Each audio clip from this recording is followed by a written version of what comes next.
اعوذ باللہ من الشیطان الرجیم بسم اللہ الرحمن الرحیم انا بے شک ارسلناک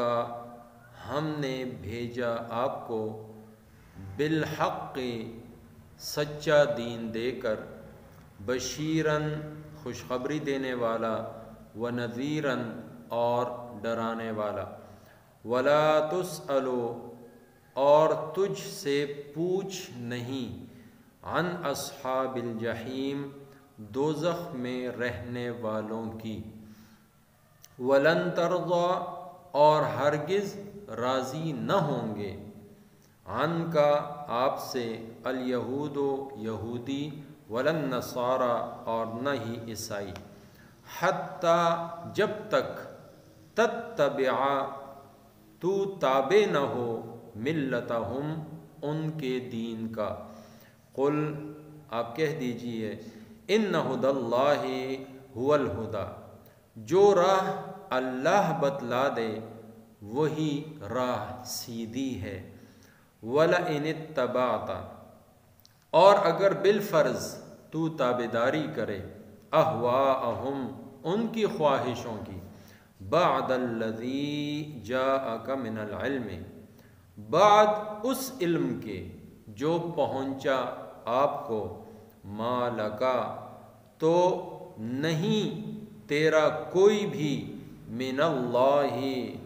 اللہ کی طرف سے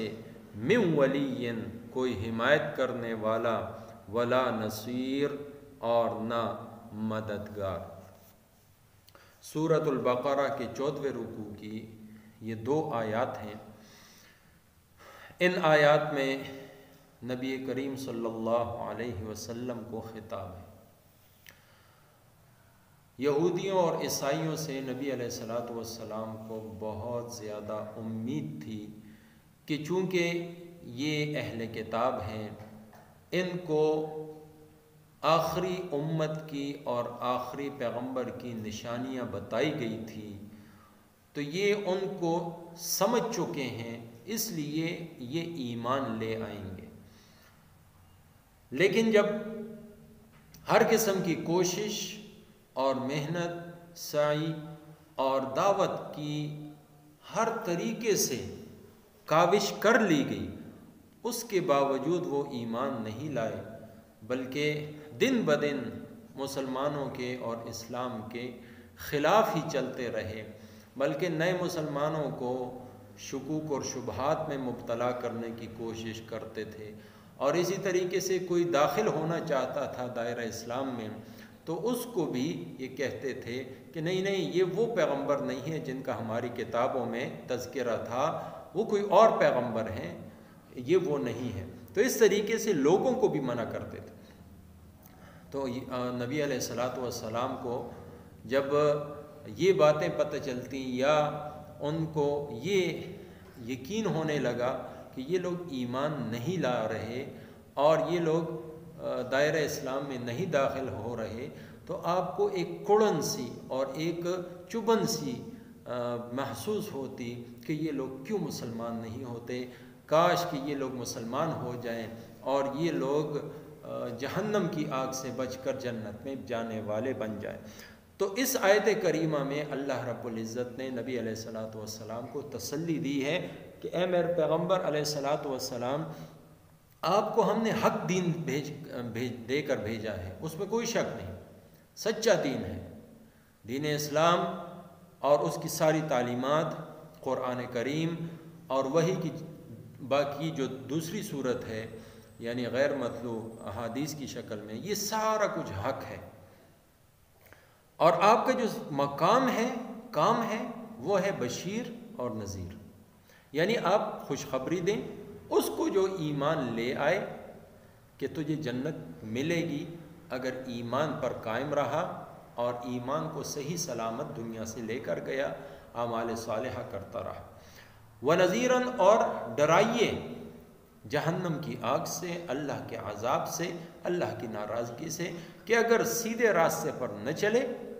ایمان و اعمال صالحہ والا راستہ نہ اپنایا، تو اللہ تعالیٰ تمہیں ابدی جہنم کی طرف بھیج دیں گے جو ہمیشہ ہمیشہ کی ناکامی ہے۔ تو آپ جب یہ کام کر چکے، خوشخبری بھی سنا رہے ہیں اور ڈرا بھی رہے ہیں، تو آپ سے یہ پوچھ نہیں ہوگی کہ آپ کی اس دعوت پر فلاں فلاں ایمان کیوں نہیں لایا، یا فلاں فلاں نے آپ کی غلامی کا طوق اپنے گلے میں کیوں نہیں ڈالا، یا آپ کی دعوت سے یہ لوگ جہنم کی آگ سے بچ کر جنت میں جانے والے کیوں نہیں بنے۔ یہ تو آپ کا کام ہی نہیں ہے۔ آپ کا کام اللہ تعالیٰ کے پیغام کو پہنچا دینا، احسن طریقے سے پہنچا دینا، اور وہ آپ بالکل کر رہے ہیں، ٹھیک کر رہے ہیں۔ تو اس لیے ان لوگوں کے لیے بالکل اپنے دل میں نرم گوشہ رکھنے کی ضرورت ہی نہیں۔ آپ اپنا کام جاری رکھیں، خوشخبری دینے والا اور ڈرانے والا۔ اس کے علاوہ یہ فکر کہ یہ لوگ ایمان نہیں لا رہے، ان کو مسلمان ہونا چاہیے، آپ کے ہاتھ میں صرف کوشش ہے، باقی کسی کو ہدایت دینا نہ دینا اللہ تعالیٰ ان کے دلوں کی طلب پر یہ فیصلہ فرماتے ہیں، اور اس کی پوچھ آپ سے نہیں ہوگی، کسی قسم کا آپ سے سوال نہیں ہوگا۔ اور اگر آپ یہ چاہتے ہیں کہ یہ لوگ آپ سے راضی ہو جائیں، یہودیوں کو آپ من پسند معجزات اور نشانیاں سب کچھ دکھا بھی دیں، پھر بھی انہوں نے ایمان نہیں لانا۔ ان کی رضا کی ایک ہی صورت ہے، یہودی کیسے خوش ہوں، عیسائی کیسے خوش ہوں آپ سے، نبی علیہ السلام کو خطاب، تو وہ ایک ہی صورت ہے، تتبع ملتہم، اگر آپ ان کے دین پہ آ جائیں، اگر آپ اسلام کو چھوڑ کر یہودیت یا عیسائیت اختیار کر لیں، پھر یہ آپ کو اپنا لیں گے، پھر آپ سے راضی ہو جائیں، پھر یہ آپ کو اپنا سمجھنے لگ جائیں گے۔ لیکن اس کے علاوہ کوئی ایسی صورت نہیں ہے کہ یہ آپ سے کہیں کہ جی ہم آپ سے راضی اور ہم آپ پر ایمان لاتے ہیں، نہیں۔ لیکن یہ بات یاد رکھنے کی ہے کہ دین اسلام وہی حق دین ہے، اور جو پیغمبر جس دور میں جو ہدایت لے کر آتا ہے اس دور کے لیے وہی حق ہوتا ہے۔ یہودیت اپنے وقت میں جب تورات اپنے اصلی حالت میں تھی، موسیٰ علیہ السلام یا ان کے بعد کے پیغمبروں کے دور میں، وہ بالکل برحق تھی، اس پر ایمان لانے والے، عمل کرنے والے، وہ نیک اور صلحاء اللہ رب العزت کے ہاں پکے سچے مومن مسلمان تھے۔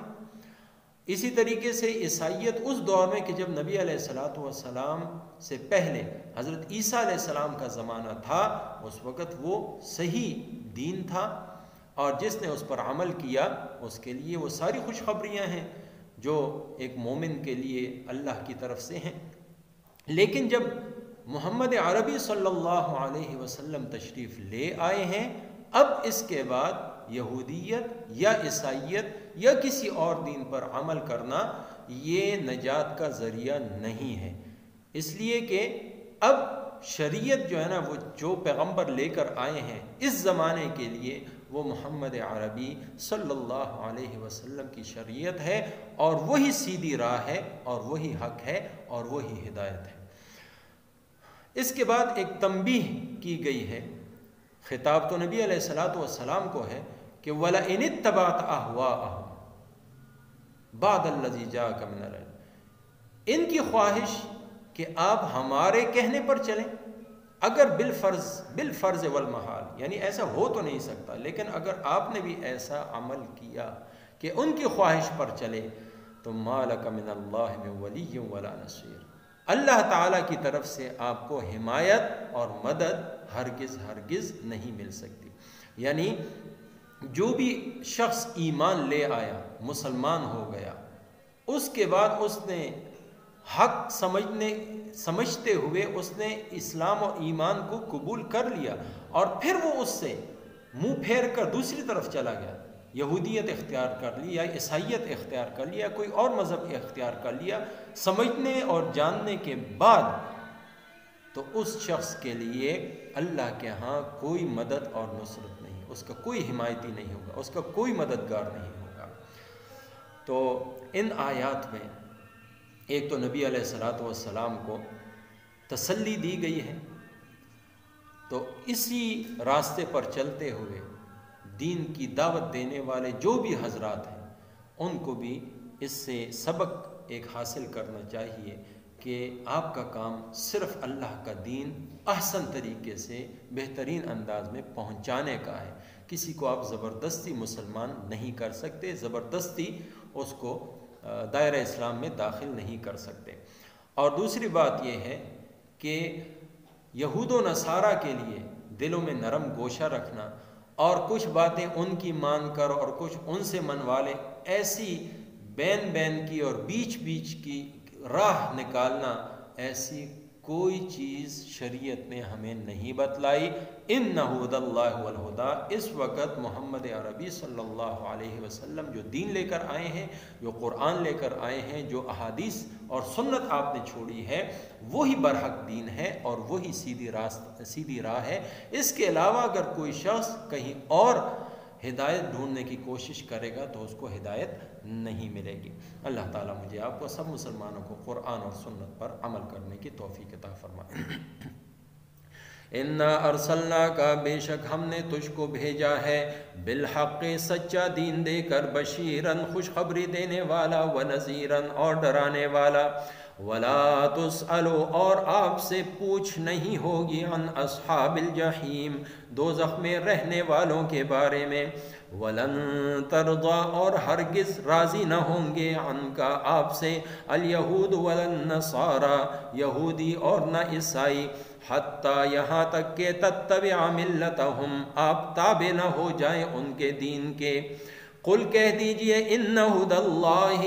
جو راہ اللہ تعالیٰ بتلا دے، هو الہدی، وہی سیدھی راہ ہے، ولئن اتبعت، اور اگر بالفرض آپ نے تابعداری کی، اہواءہم، ان کی خواہشوں کی، بعد الذی، بعد اس کے، جاءک، کہ پہنچ گیا آپ کے پاس، من العلم، اس علم میں سے، ما لکا، تو نہیں ہوگا آپ کے لیے، من اللہ، اللہ کے ہاں، من ولی، کوئی حمایت کرنے والا، ولا نصیر، اور نہ کوئی مدد کرنے والا، وما توفیقی الا باللہ۔